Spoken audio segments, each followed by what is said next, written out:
Peace be with you. What is the difference between a person that considers themselves a Muslim from birth and a revert? I've been asked this question quite a few times, so I want to answer it here. And although this answer may not hold true for every single person, there are some things that are generalizable.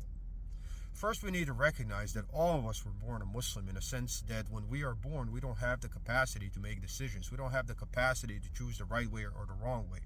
In that sense, until we are able to make decisions, informed decisions, all of us are in submission to God. So all of us are born Muslim. But once we get to start making decisions, that's when the real test starts.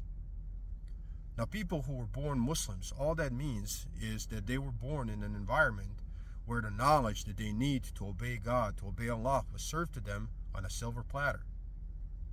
Their community and their parents made sure they know the right from wrong. This doesn't happen with reverts. People who are brought up in environments where they don't get that kind of knowledge, what they have to do is they have to go and seek out knowledge.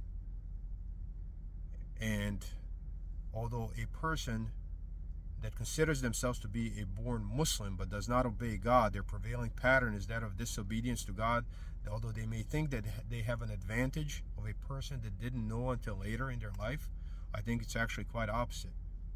If you were born Muslim, if you consider yourself to be born Muslim, but your pattern of life is that of disobedience to God, then you are disobeying God while you know. While a revert who disobeyed Allah before he knew didn't know. So you are in a worse position. Now, the second difference is the mindset. I'm going to quote Kareem Abdul-Jabbar here. He was an American basketball player that reverted to Islam, and he said, in regards to conversion, many people are born into their religion. For them, it is mostly a matter of legacy and convenience. Their belief is based on faith, not just in the teachings of the religion, but also in the acceptance of that religion from their family and culture. For the person who converts, it is a matter of fierce conviction and defiance. Our belief is based on a combination of faith and logic because we need a powerful reason to abandon the traditions of our families and community to embrace beliefs foreign to both. Conversion is a risky business because it can result in losing family, friends, and community support. Now, we saw this, what he said, we saw this in the example of Sahabas. They were converts, right? They were reverts. They were not born Muslims. But once they heard the knowledge, they had fierce conviction and they did everything that they were told. And this is why we remember them.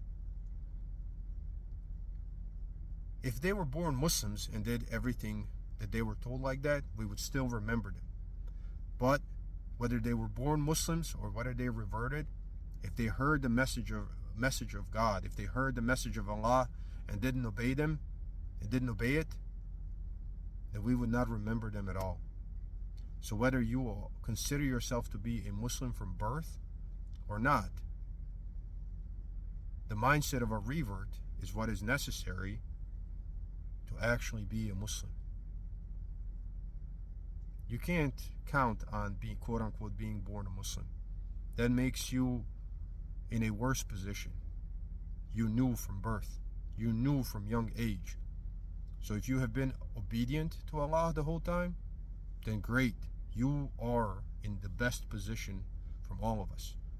But if you consider yourself to be a Muslim from birth, if you had that knowledge from birth and you didn't obey God, and your pattern of life is that of disobedience to Allah, then you are far worse than a revert, and you need to revert back to Islam and get that mindset.